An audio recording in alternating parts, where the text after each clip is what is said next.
Oh, wait. Okay, sorry. You've become so And we're official. live with Kate like talking while we're going live. It is Sunday, May 3rd, 2020, 5:00 p.m. Oh my God. Boris Johnson says his battle with coronavirus could have gone either way.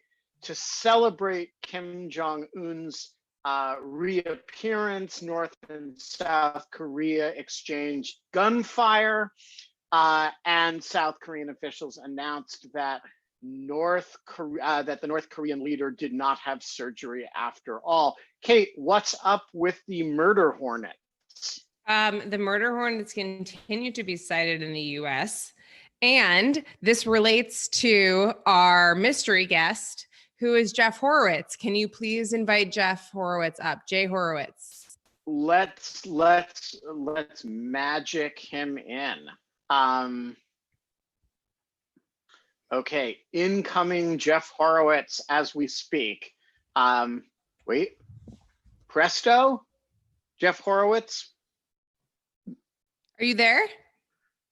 No, like vanish. Jeff, Oh, wait, there's evidence of Jeff Horowitz.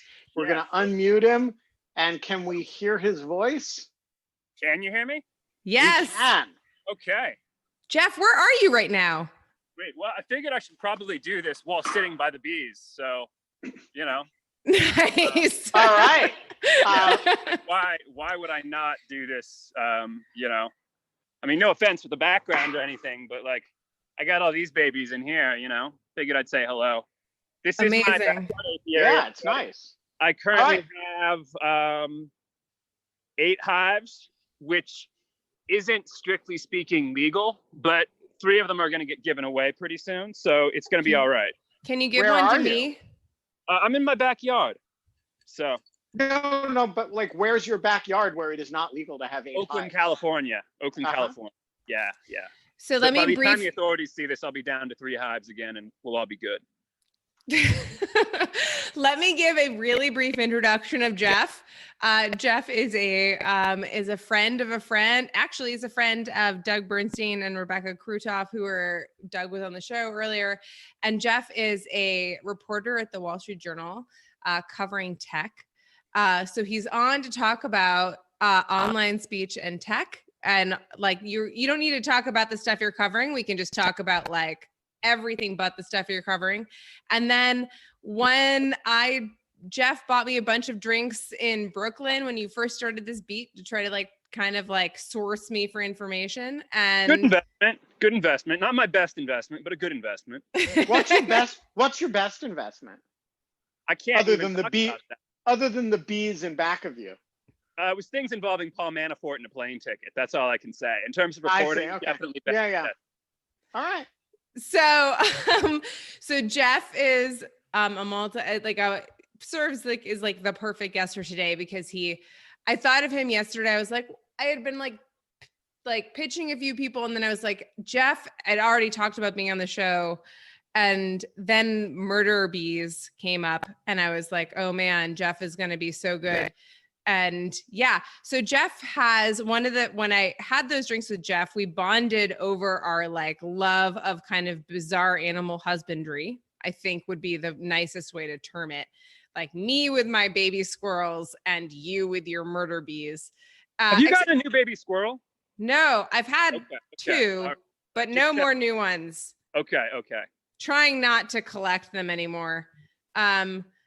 And, you know, they're kind of like orangutans, like they're very sweet for like the first, like, you know, little while. And then they become like obnoxious assholes that live in your house and maybe kill you.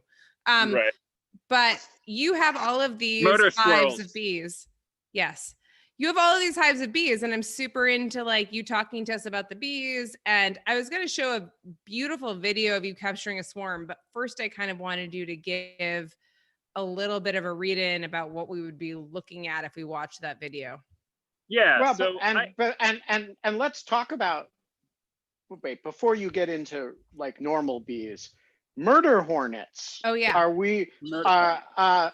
Is this story hype, or is it or are we about to have a biblical plague invasion of the United States while we've all been looking at caravans creeping up on the southern border, from Honduras of refugees? The analogy is totally fair, because the caravan thing was like very similar. All I'll say is the New York Times actually wrote about this December of last year, a day after, coincidentally, a paper in the Pacific Northwest wrote about the first sightings.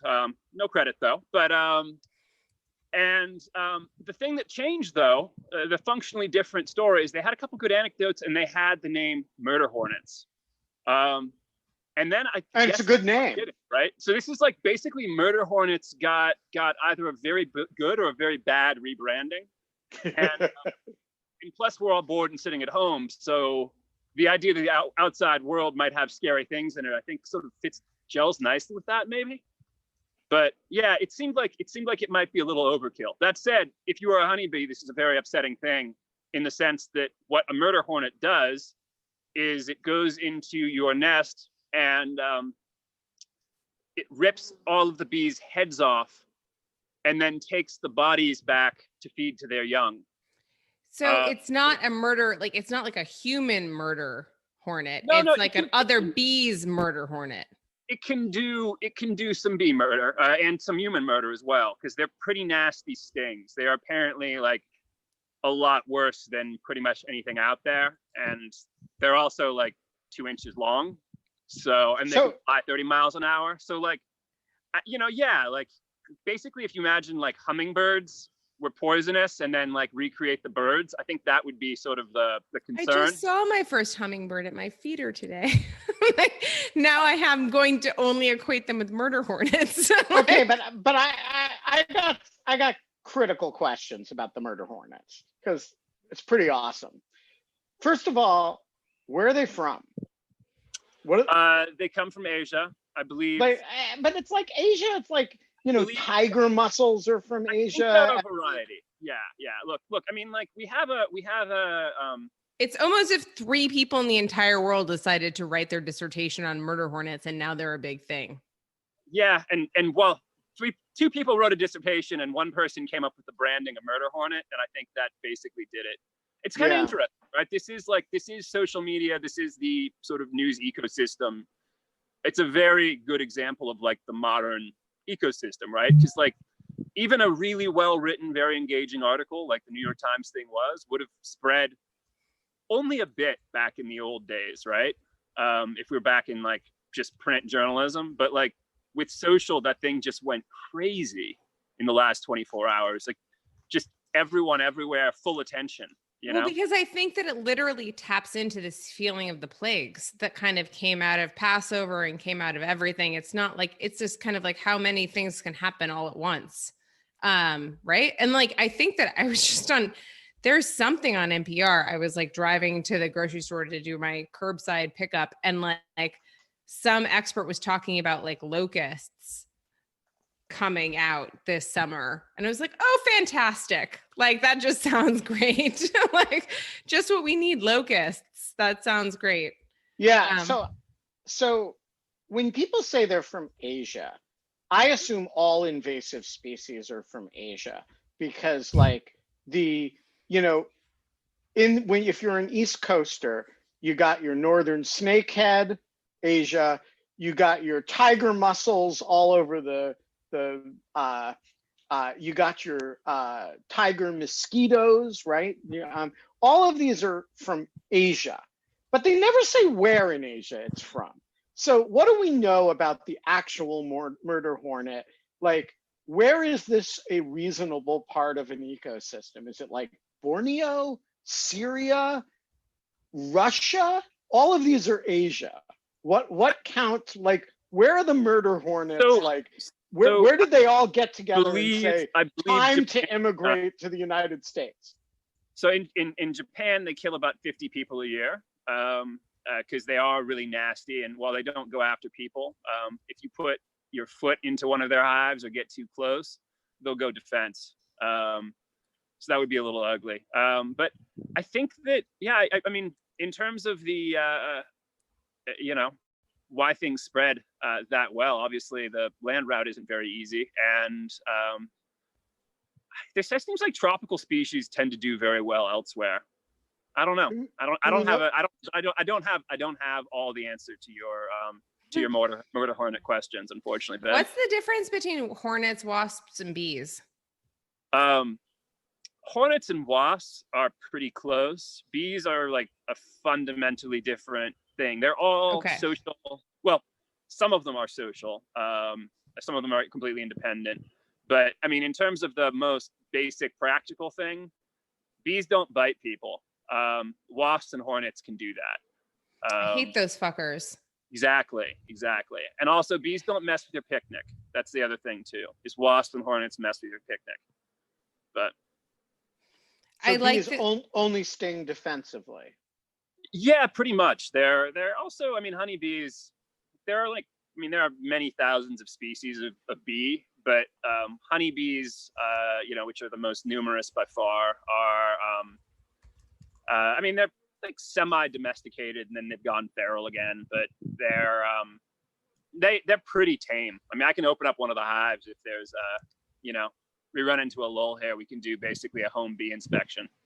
So all right, so let's talk about your bees, because you're flagrantly illegally keeping too many bees in Oakland. Well, can you send me some, Jeff? I have a hive here that's like ready and I have no bees in it. I could conceivably send you a package. Yeah, a package of bees. Okay. Let's talk about that. We can talk about it offline. But in the locally. In the meantime, kind of, Ben, before we get into like how he like is keeping on the bees, Jeff, could you just tell the story of the time that you caught a swarm of bees and put it in your car? Yeah, I've done that a lot. There was one time I caught a swarm of bees, put it in my car, and then it got out in my trunk, and then I had to drive home in a swarm of bees. But that's inside your car. Yeah. So just like bees inside your car. Just a few thousand of them. No, it was kind of cool. It was definitely had this sense of like, the sort of maxim, do one thing a day that scares you. Bees, like 5 years into beekeeping, basically do that for me on a regular basis. So yeah, that was an interesting drive. If I knew how to upload video to Zoom, I would happily. How many times did you get stung on that drive home? Zero. If you send me that video, just email it to Kate or to me. You have Kate's email. Just email her the video, and we know how to play it on. Yeah, I can totally play it. That would be awesome. Just email it to Kate. You're talking to a guy who doesn't do Zoom very much. In fact, I'm in kind of deep shit with family because I logged off early from a 3-year-old's Zoom birthday party. So this is not a meeting. Is that the new like faux pas, like to leave a Zoom birthday party early? It was a faux pas. It was definitely a faux pas. To be fair, it was also a faux pas on her part to be singing a song, the only word to which was no. So the 3-year-old we're talking about? Yeah, 3-year-old. Yeah. So you got offended by a 3? If I close out on my iPhone here, and am I going to disappear or like drop off or no? No. If you just go out of keep talking, and we'll keep talking to you. Yeah. But whoops, you did drop off. All right. No, he's fine. I think that it'll be okay. This is great. I just think that there's so one of the things that I kind of wanted to get into is that Jeff goes around and collects swarms, which is something that I never knew existed, and I thought was absolutely kind of fascinating. How do you do that? Exactly. And so there's a bunch of it's like kind of it relates because there is now in particular like an entire community of the internet that like you can post a swarm sighting, and Jeff will explain in a second what a swarm is and how it's about like a queen and blah, blah, blah, and how you can get a swarm and like kind of move it at a very precise time, and how the bees are in like a weird kind of hypnotic state in that phase. And like, they're not as aggressive and like all of these other things. But it is, But this is kind of one of the more fascinating things about being friends with Jeff. I think that I have worked on, as you know, I've worked on this farm in Montana, which has its own bees for a while. And honestly, like they're actually they're very gentle bees on the place that I work, but they get very territorial when you get near the combs. And if you know anything about beekeeping, there's a traditional method of like you put smoke in to kind of like give them a little less oxygen and like calm them down, like kind of like anesthetize them for a while you go in and get the honey. Yeah, I just like, but I've never even heard about capturing an entire swarm. And that's like Jeff is a next level beekeeper in that sense. Well, So is that Jeff? What do you say, Ben? Jeff has disappeared. I think we okay, can still hear him. Can you hear me? Yep. Oh, email me? yeah, we can hear you just fine. But I think it is because, he's emailing the thing. Yeah. My question. So first of all, tell us how you got into beekeeping. So I oh, nice. I have it. Let's see. That's just a picture. Let's see. One second. And here's me driving. Yeah, there we are. Okay. All of these things I can share on Zoom. Yeah. Okay. Great. Awesome. Yeah, I don't know how to do that. Okay. So I got into beekeeping 5 years ago. I had just gotten a house, and I was really excited for. I really like food production. I like fishing. I like gardening. I like foraging for mushrooms. So bees were kind of like obvious. And also apparently I like getting stung in the face because that's happened a lot. I taught myself via YouTube for the most part. There's actually a great amount of educational bee programming on YouTube. So it all ends with someone trying to convince you to be a Nazi, but no, I'm actually kidding about that. It's with a name like Horwitz, I suspect you were prime recruitment territory. Exactly. And then just kind of picked it up as I went along. It's all reasonably intuitive once you figure out some basic stuff and read a few books. And it kind of was like a nice so because I'm a reporter, I don't really have anymore outside of my day job. And so I can't really this was like as close to an intellectual activity I could get while also have it be, like learning things, but not have it feel like it was work at all. So. All right. So what is a swarm, and how did you end up chasing swarms around and collecting them? So swarms are quite literally free bees. And I actually wouldn't be surprised if the word freebie goes back etymologically to that. But basically, a swarm is a reproductive group. It is a queen lays eggs, sets up the hive for her successor, and then splits off with half the bees. And they all fly out in a big cloud. And then they land someplace, and they send out scouts looking for a permanent home, like ideally, a hole in the side of a tree that's rotted out where, there's some shelter, but just like Winnie the Pooh. Exactly. Yeah. And they, except Winnie the Pooh would be stung in the face repeatedly because that's what they do. If you're going to go in rough like that. But, thanks for being a little black rain cloud on this, Jeff. There's like everything about bees. It's like a gulag. It's a really efficient gulag, but yeah. So they'll land and basically send out scouts looking for a new home, whether that's going to be a tree or like somebody's siding or, whatever it's going to be. And if you can intercept them and shake the queen into a box. How do you find the queen? So you find that she looks a little different. Basically, it's usually just a big. But she's up in a fucking tree, right? What's that? She's up in a tree. How do you get? Yeah, or a wall. But yeah.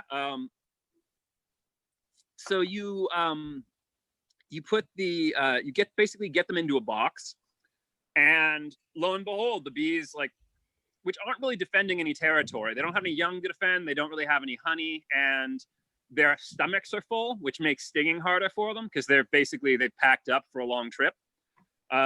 So you shake them into a box, and then they immediately start building wax and build comb. And, like, after you shake them in there, they're like, oh, wait, what? How did we end up in here? Well, this looks like a comfortable place. Oh, and the queen's here too. Okay, cool. We're done. Right? So, and then they basically set up shop. You can take them with you. I'm still unclear, like, how you find a swarm and, like, how you, like, get the queen. In a box. I have so many questions. Like, I have all so of many these questions things, about so many this. questions. It Yeah. reminds me of Steve Martin's. It reminds me of Steve Martin's comment when he's trying to explain how to be a millionaire and pay no taxes. And step one is first get $1 million. And he, skates over that. And you've like, well, you just get the queen in a box, and then, like, first get $1 million. But, like, how do you get it? I want you to walk us through how you get the queen in a box. And how do you find out that the queen, like, how do you find out about the swarm? I previewed while you were doing stuff. I said that you, like, find out from these communities, but, like, the people that report swarms. Yeah. But like, I've never seen a swarm. I mean, a lot of people have never seen a baby squirrel, to be fair. And I don't know how I found 2 of them in my life, but, like, yeah. So local beekeeping groups, and we'll talk about this later. We're going to instruct you on how to get some bees, because it seems like you might be up here for a while, so. Yeah, I think I am. But local beekeeping groups basically are in touch with the police and fire and pest control companies and vector control, all that stuff. And so when honeybee sightings happen, they get called in to those authorities, and those authorities are like, let's go call the bee dorks. And then they call the bee dorks, and the bee dorks in Alameda County have a listserv. They're awesome people, and they basically send out an alert that's like, who wants it? And then at that point, it's like, all hands on deck, go. Whoever's closest and fastest will go grab them. So I sent you a picture of a swarm pre-capture. I texted that to you if you want to show that one. Yeah, we're gonna do a whole my AV for me, but as I said, I suck at Zoom. No, this is great. I have your car pictures, but not that one yet. But, like, it's okay. I'm collecting them. We're gonna do, like, a little show at the end, or, like, not the end, but, like, we're gonna do a little show because it's awesome. This is kind of like one of the things that I think is kind of most amazing about this is, like, okay, so you find out that there's this swarm happening, which is the free bees. And I want to know 2 things. One, what do you do when you get there and you're the only person there, or ish the only person there capturing a swarm? What 2, because I'm a property professor, what happens if someone else wants to claim the swarm? Like, what the hell happens then? What happens? Do people, like, poke you in the eye? And, like, people get very very touchy about, there's like an annual debate on the local bee listserv. And by the way, things get pretty tense on the bee listserv. Like, at one of the ACBA meetings, there was actually intense on the bee listserv. There was an altercation over the charter. So that tells you a little bit how seriously people take this. But it's the way they work that is they have a, like, who wants it? And then you have to respond. And only after you were first to respond are you given the address, which prevents someone coming in and bogarting your bees. So the goal is to just get them out of the public eye, because otherwise people are going to, like, spray them with, Raid or something, and it's going to end poorly for everyone. Okay, so this looks like a picture of this looks like a video of someone vacuuming bees, which seems like torture? That person's me. That person's me. Okay, why are you vacuuming bees, Jeff? Okay, so this is an extraction. So this is like removing comb from somebody's wall, which is again another extremely semi-pro hobby of mine. Do you remove honeybee infestations from people's walls? Yes, so long as they don't expect me to patch up their walls when I'm done, I'm very happy to do that. I don't really have the drywall / stucco related capacity to do this professionally, But the but bee thieving capacity and absolutely, the good on putting that. the queen in a box thing, you're Yeah. Wait, yeah. totally cool with. I want to get back to Ben's question. So you show up to like that, like, okay, I'm imagining just like this very large limb of a tree covered in bees, like kind of like, blah, blah, blah, and then like, okay, how do you get the queen off of that limb of the tree? In a Yes. box. So what you do is, so think about like maybe a volleyball to basketball sized like cluster of bees, just like all holding on to each other, like it literally is a ball. At that point, what you're going to do Are is they you're going to flying? no, What most are of they them are just doing? holding. I'm sorry, I'm going to disappear 1 second just to find the video that will actually find the picture that will actually show the damn thing. I really did not show up prepared for this operation. It's okay. okay. I mean, I wasn't anticipating there was going to focus so much on bees, but I'm kind of fascinated. I kind of understood why I was being invited on here, No. it's all right. It's like we're gonna pivot in this. We're gonna pivot in like about 5 minutes. I'm gonna show Kate- all your videos, and then we're gonna pivot. Kate thinks this episode is about content moderation and what's going to happen this week, and she didn't really realize that we're here for the murder hornets and Cool. and related communal insects. I get it. No, I'm interested in those subjects as well. All right, Kate, I just sent you the. Oh yeah, this is an entire limb of a tree that's covered in fucking bees.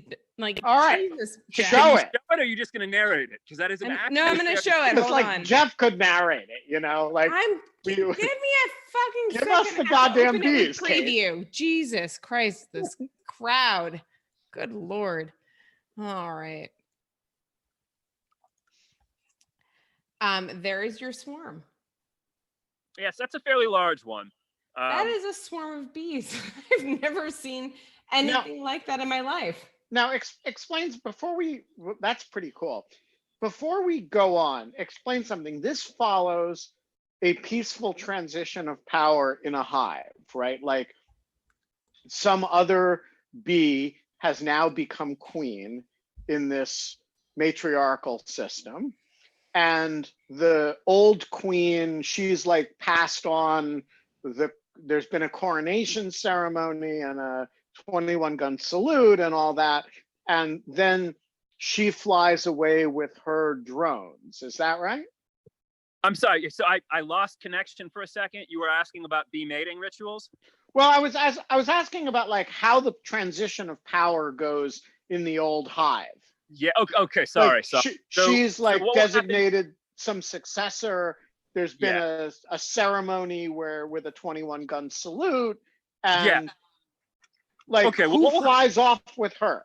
Sure. What will happen is the old queen will leave. She's ready to go. She's laying, and as soon as the new queens have been capped in their cells to like sort of pupate, and so she leaves at that point. Now there's normally multiple queens left behind in the hive, and what happens is usually the first one to hatch will then go around and chew into all the other ones and murder them, because life is rough in a beehive. Yeah, it's very Elizabethan. And then at that point, the new queen will, after a couple of days, letting her body harden up, will take what is called a mating flight. She'll do this only a couple of times. She will attempt to mate with like 7 or 8 drones, which are the male bees, in midair. The process of mating with the drones involves them having their junk ripped off. Again, there are no good jobs in the beehive. And then she will come back with like enough bee sperm to lay eggs for 5 years. And like, we're talking 2,000 eggs a day during peak season. Basically like the L word. Yeah, exactly. Yeah, definitely. Sorry. Okay. I just want to show this because we really do have to pivot away from bees, but because this is like totally kind of digging this. We could do the whole episode on this. I mean, okay. This is I think a corner shot of Jeff's car while driving. This should never have happened. this was this was a bad day in beekeeping. It is funny in hindsight.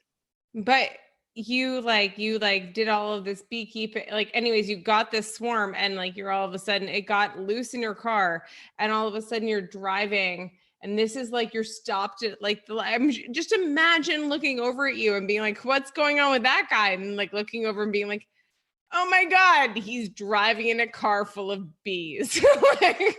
All right, so tell us the story. Like, how did this happen? And how, like, where was the queen during this? You presumably had her in a box. The queen was still in the trunk. Basically what had happened is I had ducked out of my job at the AP mid-afternoon to take a swarm call. And I picked up the bees. I then drove the car back to the parking garage of the AP and parked down there, and then was notified by building maintenance that apparently there were a whole bunch of bees in a car, and it was my car down in the parking garage. So I came down and found a car full of bees, and basically was like, hell, how am I going to deal with this? So I got in really carefully, because I didn't want to, if I crushed any bees or got stung, that releases a pheromone that basically sets up all the other bees to get angry, to get like less. And so that was going to be a problem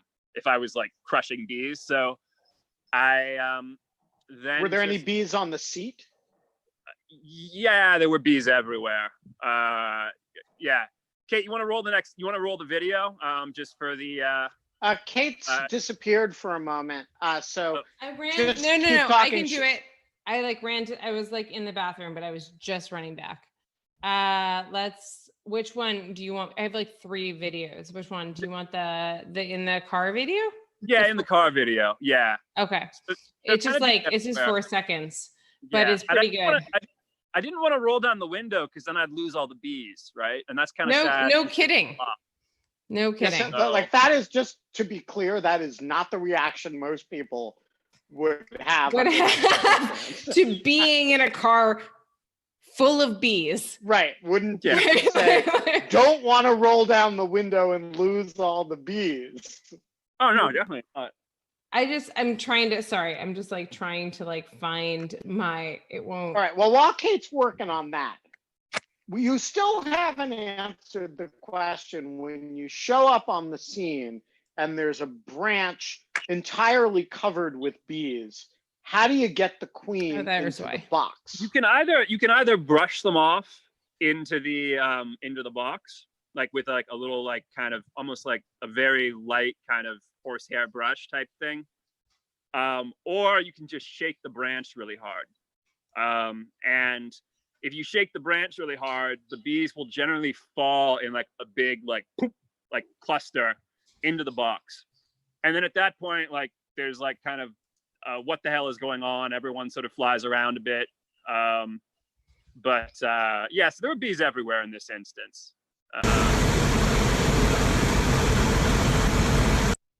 I think that's pretty perfect. I'm gonna play it one more time because it was so good. That's pretty loud. Yeah, no, they make noise. There were a lot of bees in that car. That was a very large swarm. And explain something to me about that. When you're driving, how far did you drive with thousands of bees swarming in your car? About 4 or 5 miles. I lived up in Northeast DC at the time. And driving from downtown DC. Yeah. Oh, I see. So you were like driving through my neighborhood, basically. Yeah. I was up in Woodbridge. Good. Yeah. Good. That's so much. So help me in this. When you get to your house with 20,000 bees in your car and the queen, fortunately, in a box, what do you do? Park in the little like kind of a 1-car garage, open the doors, and then like basically tiptoe out and let them. So they're going to generally head toward the light. So they all basically clustered on a window. And then at that point I had to recollect them and reunite them with their home. And do you do that with a vacuum cleaner kind of thing? No, the vacuum is for extractions. That one I would just kind of like shake them in. But So how do you reunite them? You can't like pick up the car and shake it like to. No, but they were all going to migrate out toward the window of the garage where there was a little bit of light, because like bees would they didn't know where the hell they were, and they were just going to head toward the light. They'll do that. So kind of waited a few hours until they sort of recongealed as a group, and then at that point, there we go. Can I show the picture of you extracting them with the vacuum cleaner? Yeah, totally. Okay, hold on. Let me make sure this is like I'm playing QuickTime. Okay.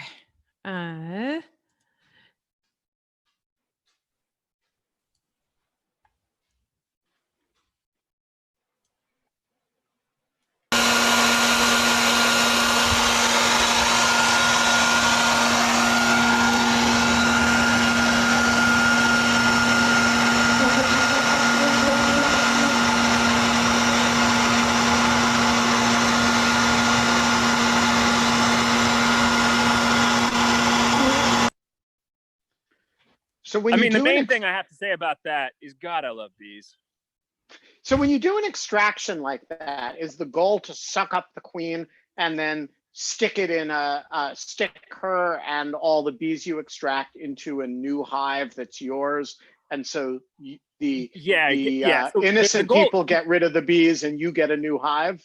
You actually, you want to catch the queen by hand just because she's a little more delicate, but the goal with the vacuuming is to get them off the comb, because what you have to do next is basically cut the comb out of that like wall, and then strap it with rubber bands into empty frames, because we're going to try to get the bees to build in like an orderly fashion in a box, on my terms. So you kind of have to like make that easier, and it's a lot easier to work with them if the comb is kind of empty, as opposed to if the comb is like covered in bees. So yeah. So we should take some questions from the audience before we do the famed pivot to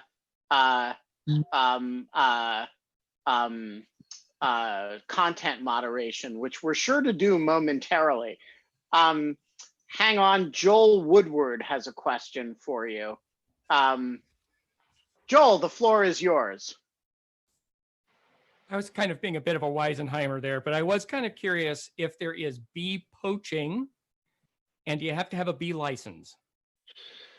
To do an extraction, theoretically, if you were going to charge people money for that, you probably should, because that does involve it's like kind of licensed contractor stuff. I'm not a licensed contractor, so thus only if people don't mind me cutting into things that are not structural. Is that going to happen? But there's and in terms of like, most people want bees out of their walls, which is kind of whereas reasonable. You want them in your walls. Yeah, having them in your wall can be kind of a mess, and if the hive dies with a whole bunch of honey on hand, you're gonna have like rats and roaches living for basically years off of that. Also, it's really funny to me, because I feel like most people in theory start beekeeping in order to have honey, and you're just kind of like, whatever. The honey is like the side product.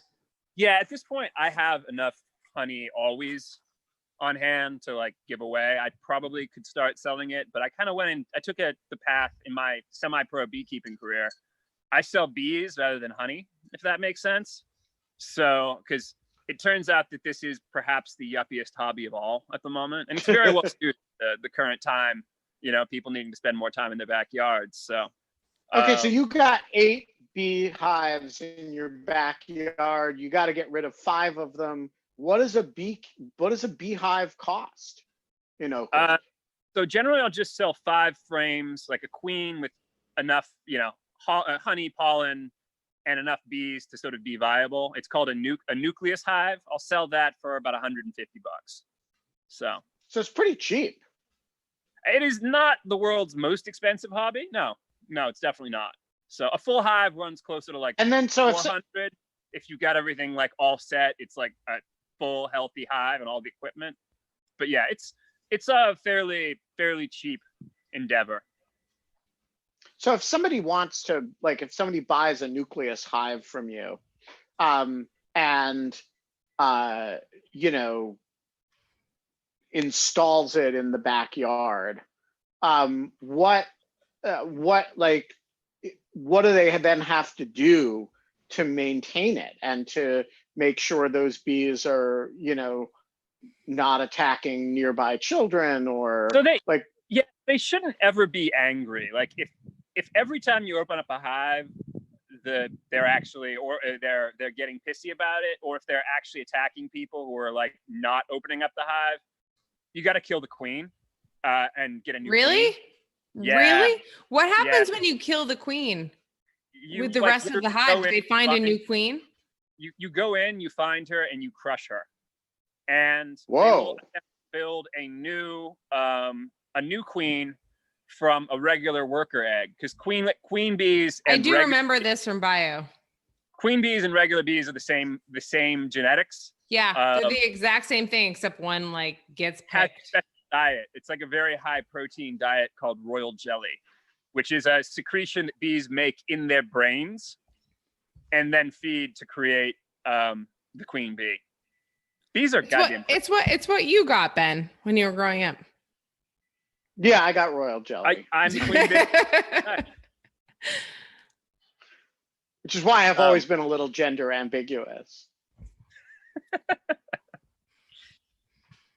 Yeah, I've been trying to think of a good queen bee play for. I need to come up with a name for my apiary because my wife wants to make labels for our honey. So you know, throw them out there. What are your thoughts? Yeah, good bee puns. Good bee puns. I was thinking, yeah, there definitely would be something with like the sister wives approach, but I'm not a Mormon, so that, you know, that might be viewed as inappropriate. It would be intended, you know, only in a positive sense. No, I haven't really come up with. Yeah, I don't really. I mean, I have some good puns, but they're not about bees. I mean, they are. I could come up with like to be or not to be, but that's about the extent of like what I've got for you right now. Yeah. Off the top of my head. Sister hives. Sister hives is good. So Sister Jeff hives is good. is glitching in and out. So while he resolves his connectivity issues, we have about 15 minutes left. So if people have questions, and you were feeling bad because you were getting by not. the after effects of like random, yeah. So if people have questions about, of course, we're here to talk about content moderation and the coming news of the week. But if people have questions about that or other matters, you know, feel free to leave them in the Q&A and we will rapture you in. I'm going to show this video really quickly that Jeff sent me that is absolutely beautiful. Jeff, this is the one of all of, so I think that we now know enough about bees to know that this is like you're capturing a swarm, I think in this video that you sent Correct. me. And all of the bees, of which they're mostly female bees and a few drones, which you point at the end of the video, have now scented or like figured out that the queen is in the box and they're all like going to the queen. And so this is kind of like this beautiful kind of like nature moment. I think it's kind of amazing. I'm really pleased by that one in the car. That was a clusterfuck goat rodeo of beekeeping, whereas this is like a very smooth professional. Yeah, it was beautiful. Like textbook example of it. Look at this. They just all realized that she's in there. I think this is kind of actually amazing. Inside, like and kind of like it's just like a mob justice, like mob mentality. They are heading kind of right like, back with we're just all gonna go. Yeah, look at this. It's just like a river. They look like a river. Like when you pull away from it, it just looks like it's a river almost like they're of liquid, bees. you know? Yes, absolutely. Or like magnetic. Yes. Magnetic. It has that sort of ferro. Yeah. Okay. This is what the Javits Center was like when I took the bar exam. This should take a couple minutes. There will continue to be plenty of flyers around. Okay. They are going to start, now conceivably they could decide they don't like this box and they could leave, and that would be a bummer. Okay. But what they're going to do is they are going to start setting up shop here. Everybody should sort of get their act together, and then when they bed down for the night, everyone comes back inside and we'll come get the box. Okay. Thank you so much, you guys. It's always good. We're delighted. It's always good to abduct bees. Oh, I'm so glad. Abduct bees and what? Than the last couple of swarm calls. So, Yes, yeah. under cover of darkness. It's also Exactly. true with chickens, as I've learned in my life. This is amazing. They are really amazing. Almost all of these are girls. There might be They a are few just like drones kind of with like them, just but all most of creeping into the nine- box. Here's a drone. This is a male bee, but Figuring he's got a fuzzy butt. most of the drones don't really do any work of a like standard sort. Anyway, I thought That was is a an beautiful incredible video. video. Isn't that a great video? Unbelievable. It's a great hobby if you don't mind being stung in the face from time to time. So let's talk about that, because like I think actually most people do mind being stung in the face. I in particular mind being stung at all or in the face. I have a serious anaphylactic reactions in general, not to bees, but to other things, and so I try to avoid things stinging insects in serious ways. So what is the with kept domesticated honeybees, what is the consequence? How often do you get stung, and what does it involve for you? Pretty frequently, but I don't usually wear a suit when I'm working with the bees. Really? But yeah, just because like I want to have sort of like better wearing gloves and a suit. It makes it hard to see and sort of work with them. But I mean, and generally they tend to be pretty easygoing. Here, just to here. I just pulled off the top here. I'm not being particularly careful, but like, here's a Nucleus Colony. Like, this is what I would sell, these 5 frames. So yeah. But those 5 frames are basically like they're creating combs and they're filling the combs with honey and they're capping the tops off. Yeah, exactly. Yeah, so they're mostly just trying to expand right now, right? They're going through sort of the exponential growth phase because they want to have. There's probably about 3,000 bees in here, and they probably they'll be happy to get to 7 or 8 times that size. So cool. And so you're just standing there amidst as many bees as want to exit the hive at any given point, and this causes you no anxiety. No, not really. Here, one second here. Let's see if I can just pull out a frame real quick. Here we go.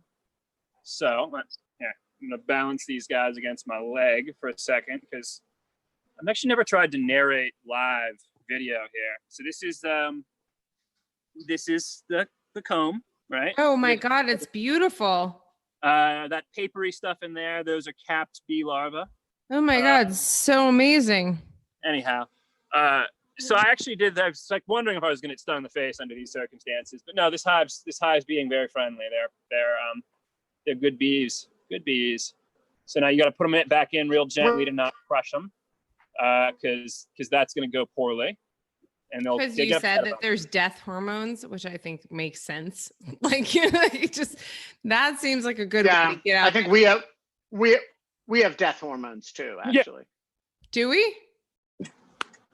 Oh yeah. I mean, think about New York on 9/11, right? Like a bunch of people get killed and we have a war instinct that is extremely powerful. Yes. No, I mean like literally something you could smell. Like something you could like smell from like. Yeah, I don't think we do our business by smell. No, we don't anymore. But we do have a very strong communal reaction to trauma, and you know, we don't communicate principally by smell, but we do have, you know, when the community is under attack, the community has ways of transmitting that and making it clear.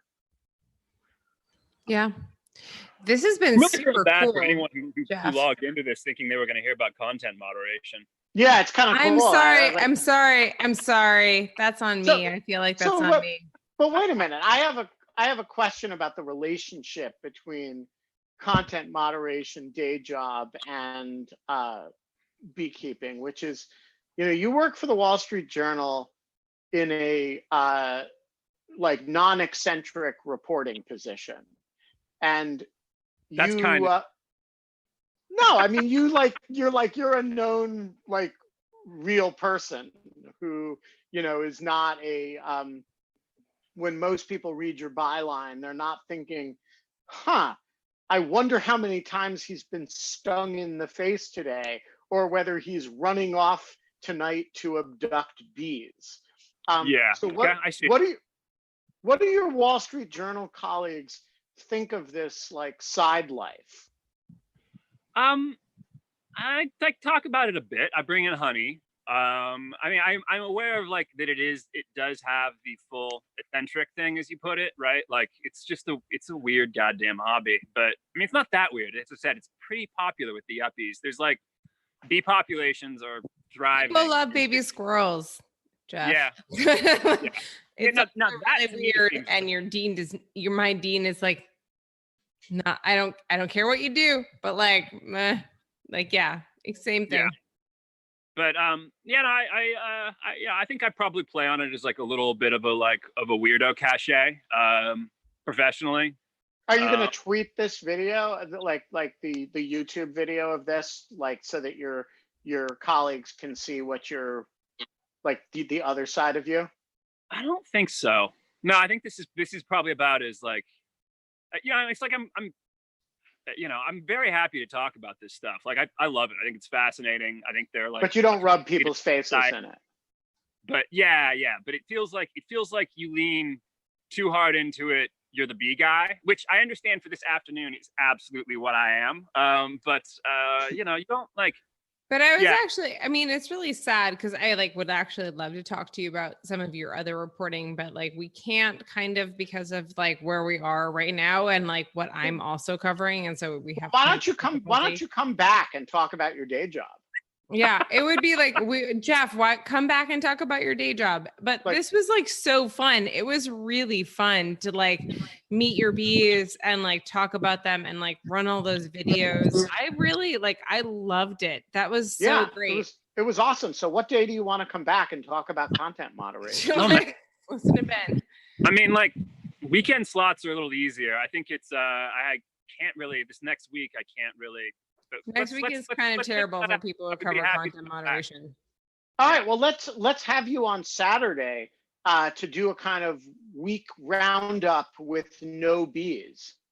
I mean, we're gonna do bees again. Let's be honest with ourselves here. No. We did bees today, and we'll do. Yeah, this he was as like, I'm just gonna update you on my bees, even if This I is come like, back on Saturday. and on Saturday we'll do like because like normally like Kate actually doesn't talk about bees; she talks about content moderation. Oh, no, I've And so listened. I've listened. Yeah. Yeah, and so like if you come back Saturday, we'll talk about content moderation, and there's a shitload that's going to happen over the course of the week, and it'll be fun to talk about that without reference to bees. But we kind of sandbagged you with the bee thing today. I leaned into it honestly. So It was yeah, kind of amazing. I'm just going to be honest. Like it deserved its own episode. It was Yeah, it's good. it's kind of its own like one of the best episodes we've done. So I loved it. So will you come back on Saturday offline for the? and make sure we get you set up with some bees pretty soon. So I can't All wait. right. Sounds Jeff, like you're the best. I'll call you plan. about the bees thing. I have a whole So bunch. Kate, who do we have for tomorrow? Oh yeah. Okay. Wait. Or Jeff, do you want to hang out here, or you can sign off? It's up to you. We just are gonna like talk about how to like set the show for tomorrow. But do you want to say bye?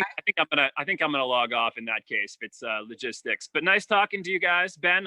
Pleasure talking to you for the first time. And pleasure to meet you, man. And look, if you want to send me some bees, I'll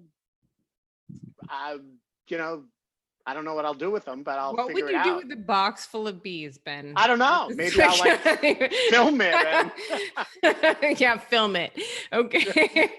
Bye, Jeff. It would be. Thank you so much. Take care, man. Take care. Bye. Okay, so that was not what we were expecting, but I'm like, wait, totally it's never down what with you're that. expecting on Mystery Guest, Ben. It is. This was one of the best episodes we have ever done. I'm really glad you liked it. No. I could not be more thrilled. And I am just like, we just had live bees. Our guest on the show was like a hive full of bees. And that's kind of awesome. Great, isn't he? He's amazing, and he's also an amazing journalist. And we didn't even get like, I wanted to pivot to that because I thought that like him being an amazing journalist was going to be like a pivot. We'd be like, oh, we can talk about content moderation and bees, and we actually just we only talked about bees, which has nothing to do with his job, which is actually probably good because his job did not want him to do this show. Anyway, we have a few guests on this week. We have hopefully Josh Marshall. We have Nicole Wong and Andrew McElvray, who are going to be showing up on Wednesday. We have Margaret Taylor, our congressional correspondent for Lawfare, who is super fun and super funny. When is she showing up, Ben? I don't know. She's willing to do any day, so we'll figure it out. But who do we have for tomorrow? It's kind of unclear. So maybe we'll have Margaret Taylor for tomorrow. I have Emily right now, and I don't know which Emily that refers to. All right, so let's figure out whether Emily is for real, and if so, Emily will be on Monday, and if not, we can ask Margaret to do tomorrow. I'm writing it down. I have like a real list on the thing. That's also, by the way, a picture of my finger that I gave up. Okay, so wait, we have another finger injury? It's not a finger injury, it's a hand injury, which is that like I just like sliced into the side of my left hand. Okay, this is becoming like an affectation, Kate. It's like we have Boris Johnson. We have Boris Johnson news, Kim Jong-un news, and Kate's left hand. Yes, that's what's wrong with that. Like, also, mine is much more funny and interesting, and we can make more jokes about it. Like, and so, all right, we're gonna do that starting tomorrow. Kate's left hand. How did you do the latest gash? This was, I was laying down copper tape on the edges of my garden boxes. And dangerous copper tape trick. Yeah. No, copper tape is very fine, but I just sharp. slid myself into a wood sliver. And so that's how this happened. Kevlar gloves, girl. I mean, that's what you need. This is also like, if no one was ever watching me on TV all the time, I would do all of these things and no one would care. And like, I would just be like, I'm an idiot. And like, no one, like, I wouldn't have to give a description, but like, okay, now I have to. Like, this is like all, we're just going to keep track of your left hand. I'm very klutzy. Are you left-handed? I'm right-handed. Yeah, because you're right-handed, so your right hand is bearing the knives and the copper tape, and your left hand is just in the way. Keep it behind your back. All right, we are out of time. Kate is, has an engagement this evening to do further violence to her left hand. You all have things to do. We have a guest coming tomorrow. I can promise you it will not be as entertaining as today. but we're excited about it. And it may, one thing, it won't be as fun, but in lieu of fun, tomorrow at 5 o'clock, you can still hang out with us. Bye, Kate. Don't cut yourself too badly. Thanks, Ben. I'll see you tomorrow. Mwah. Mwah.